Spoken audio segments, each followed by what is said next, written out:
Mohon perhatian, tekan tombol subscribe. Terima kasih atas perhatiannya.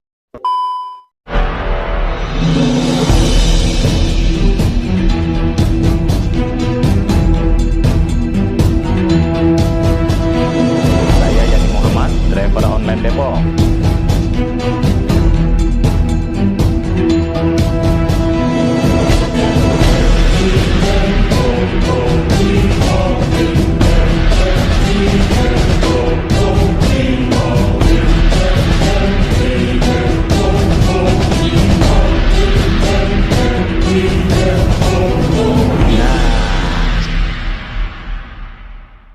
Assalamualaikum warahmatullahi wabarakatuh. Saya Yadi Muhammad, driver online Depok.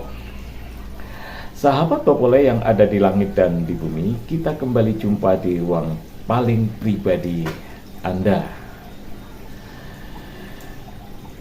Kalau membahas soal korupsi di Indonesia itu tidak akan pernah ada habis-habisnya. Itu dijamin. Sepanjang rakyatnya tidak mau atau tidak memiliki mental untuk berubah. Dan kalau kita mengharapkan perubahan dari rejim itu sepertinya jauh panggang dari api. Apalagi kalau kita mengharapkan ada kemauan politik untuk membenahi Indonesia terbebas dari korupsi. Karena memang kemauan politik di Indonesia itu dibangun bukan untuk mensejahterakan rakyat, melainkan untuk memperkaya diri, memperkaya keluarga, memperkaya partai politik, memperkaya kelompok, memperkaya para pejabat-pejabat yang laknatullah.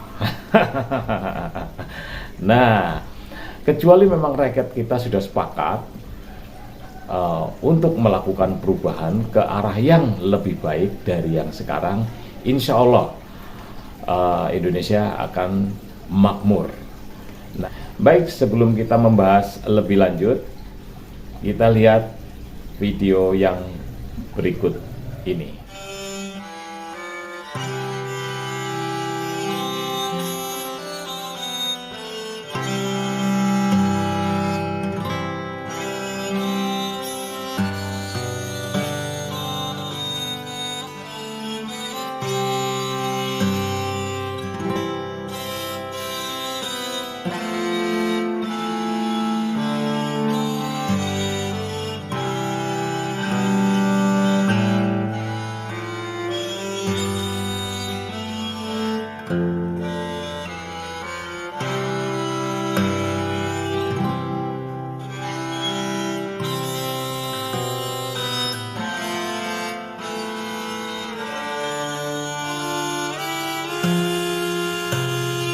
Nah, bagaimana komentar sahabat Popole yang ada di langit dan di bumi mengenai video yang baru kami tayangkan?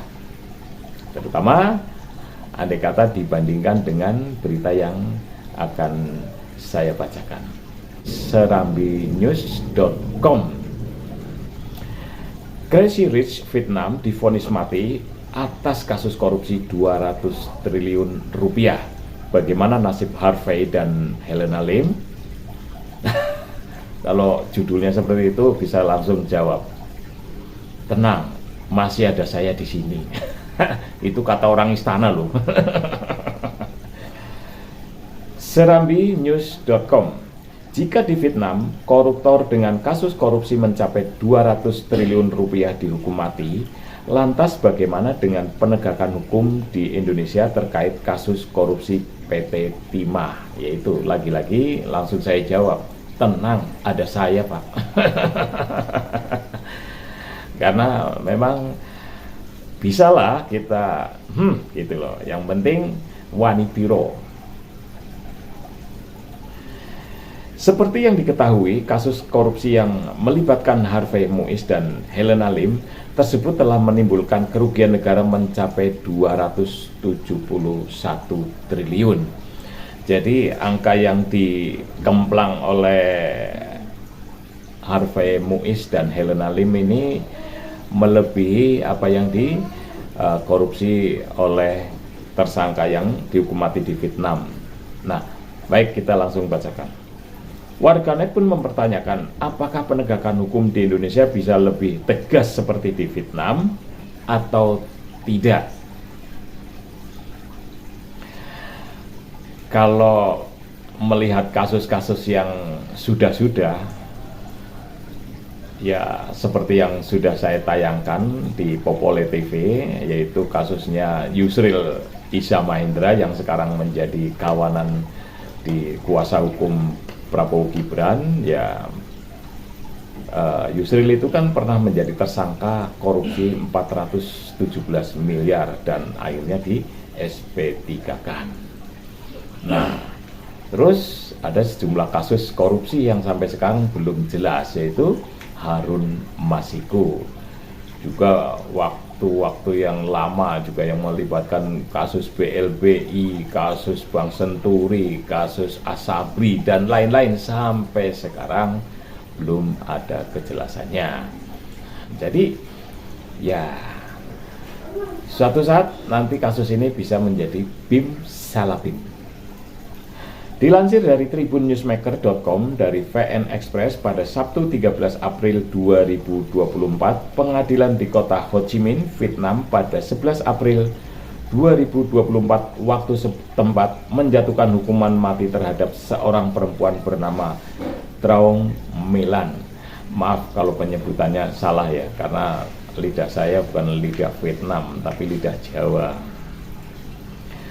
Lan divonis mati lantaran terbukti melakukan penipuan dan korupsi sebesar 12,5 miliar dolar AS atau setara dengan 200 triliun rupiah. Nah, seperti yang di muka tadi saya sebutkan bahwa si Harvey Muiz dan Helena Lim ini ngemplang duit lebih besar ketimbang si Lan tadi yang di Vietnam. Selisihnya sampai 71 triliun.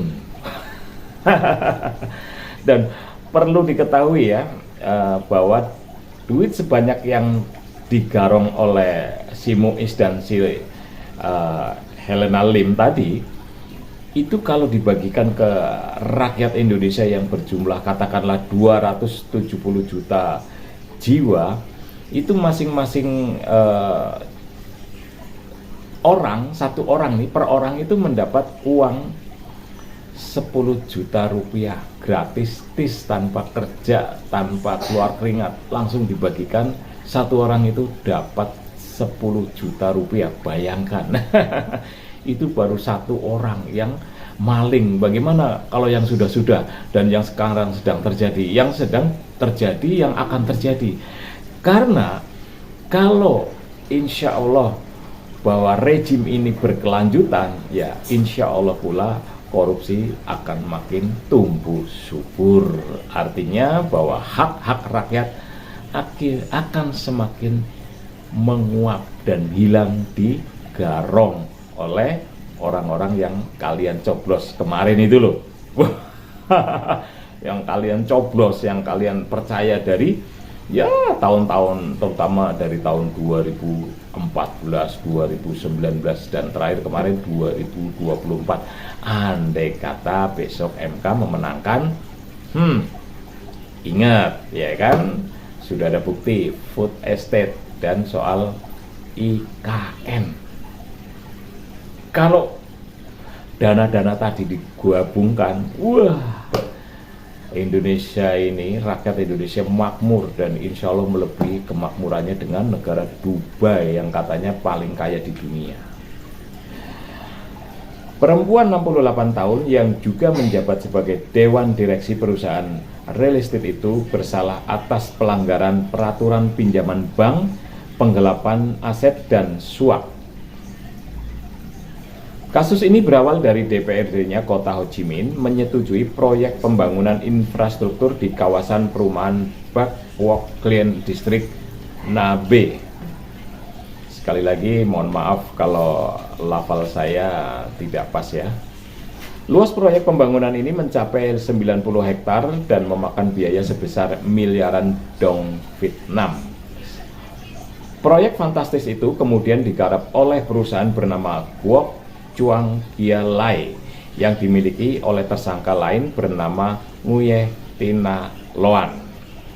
Perusahaan yang ditunjuk oleh DPRD-nya Kota Ho Chi Minh itu kemudian bekerja sama dengan perusahaan bernama Sunny Island. Perusahaan Sunny Island ini kemudian diketahui dimiliki oleh Traum Mai Lan. Seperti yang di atas tadi, Traum Mai Lan atau Lan itu adalah tersangka yang sudah dijatuhi hukuman mati. Lan kemudian melakukan pinjaman ke Saigon Commercial Bank sebesar 44 miliar dolar AS atau sekitar 702 triliun rupiah. Lan tidak bekerja sendirian demi mendapatkan uang sebesar itu. Iyalah, seperti di Indonesia nggak ada yang maling solo karir gitu, pasti melibatkan. Dan ini juga sudah terbukti di kasus penggarongan oleh Harvey Muiz dan Helena Lim senilai 271 triliun itu juga melibatkan, ya ada orang dalam lah, kalau istilah Anies itu ordal. Ada ordal, ada calo, ada pejabat tingginya, dan barangkali bisa melibatkan beberapa pejabat tinggi di Republik ini. Dan ya kalau untuk sampai menyentuh ke sana, ya itu tadi, jauh panggang dari api. Tapi paling tidak kalau misalnya tersangka maling si Muiz dan Helena Lim ini divonis mati, paling tidak ini bisa menjadi efek jerah. Paling tidak petinggi di Republik ini akan mikir 1000 kali andai kata mereka mau garong uang rakyat lagi. TribunNewsmaker.com melansir dari laporan BBC, selama periode 3 tahun sejak Februari 2019, Lan bahkan memerintahkan supirnya untuk menarik uang sebesar 108 triliun dong Vietnam atau setara dengan 63,8 triliun rupiah dan disimpan di ruang bawah tanah miliknya. Modusnya sama si Harvey Muiz dan Helena Lim. Paling tidak di rumah Harvey Muiz itu waktu dilakukan penggerebekan itu didapatkan uang sekitar 70-an atau 73 miliar rupiah. Nah, ini yang oleh beberapa pengamat korupsi, ini adalah ada modus kalau seorang maling menyimpan uang cash di rumah dalam jumlah miliaran rupiah. Jadi memang ini bukan tidak mungkin adalah uang-uang yang bakal disiapkan untuk sebagai pelicin. Nah, pelicin jalannya maling. Nah, kalau maling sendirian ya langsung ketahuan, langsung ditembak mati. Kalau ini kan istilahnya ada persekutuan koruptor yang dilindungi oleh lembaga ini, lembaga ono, lembaga inu. Itu jadi aman. Nah, barangkali juga si Muiz ini adalah hanya pion kecil yang sengaja dikorbankan untuk menutupin bos besarnya. Nah, siapa lagi bos besarnya? Ya, sahabat Popole yang ada di langit dan di bumi bisa nilai sendirilah bos-bos besar di Indonesia itu siapa sih. Selain itu, terungkap bahwa Lan juga menyuap mantan Inspektur Bank Sentral Vietnam demi bisa memuluskan rencananya merampok uang pinjaman. Sama modusnya. Yang disuap ya inspektur, direktur, komisaris, bosnya komisaris. Nah, makanya untuk bisa menyogok harus ada uang tunai di rumah. Kalau misalnya dia melalui transfer, langsung ketangkep sama PPATK. PPATK itu jeli banget, transfer sekian langsung ketahuan dari mana ke mana, maksudnya apa, langsung diciduk. Nah, makanya uang pelicin itu rata-rata menggunakan uang tunai. Ingat tahu? Ada uang kardus durian, ada uang kantong kresek, ada uang koper yang waktu itu sebelum tempat maksiat yang di Jakarta yang ditutup oleh Anies itu ya, itu kan sebagai transaksi untuk perbuatan-perbuatan maksiat yang ada di Indonesia. Maksiat itu kan tidak harus dengan seks, tapi perbuatan melakukan pencurian uang rakyat itu juga maksiat, ya kan? Nah, baik, kita lanjutkan. Mantan Inspektur Vietnam itu pun dihukum seumur hidup. Ya, mudah-mudahan nanti yang di atasnya si Muiz sama si Helena ini juga bakal terkena. Nah, insya Allah kalau ada kemauan perubahan dari rakyat atau pergerakan rakyat semesta untuk melakukan perubahan demi menyelamatkan republik ini, ya mudah-mudahan yang di atasnya si Muiz, si Lena, si Lim, ya kan, itu bisa kita eksekusi juga. Kasus korupsi yang dilakukan oleh Truong Milan tentu saja jadi sorotan di Vietnam. Di Indonesia, sejumlah warganet juga menyoroti kasus ini karena memang ada padanannya atau ada kembarannya. Kalau di sana Garong, di sini juga Garong. Kalau di sana namanya Lan, di sini namanya Lim, sama Muiz. Ya mungkin nama itunya Muiz itu Lim juga kali. Di platform media sosial X, sejumlah warganet kemudian membandingkan kasus korupsi timah yang menyeret nama suami artis Sandra Dewi menjadi tersangka. Kapan ya di Indonesia bisa begini? Miris amat lihatnya di sini. Tweet salah satu pengguna X. Harusnya suami Sandra Dewi dihukum mati. Gedek soalnya lihat Sandra Dewi, malah minta doain lagi. Gak punya malu begitu. Timpal akun lainnya. Ngitung 271 triliun aja gak kelar. Ini lagi 702 triliun. Itu duit udah kayak sungai ngalir mulus. Sedah, sambung akun lainnya. Hingga kini kasus korupsi PT Timah masih terus dalam proses. Ya, mudah-mudahan ini kan satu bentuk kebesaran Allah membuka kebiadaban rejim yang kali ini dalam melakukan penggarongan uang rakyat, perampasan hak rakyat. Oh ya, ini ada tulisan di bawahnya. Artikel ini telah tayang di tribunnewsmaker.com dengan judul Vonis Mati Crazy Rich, Vietnam korupsi 200 triliun rupiah dibandingkan dengan nasib Harvey Muiz dan Helena Lim.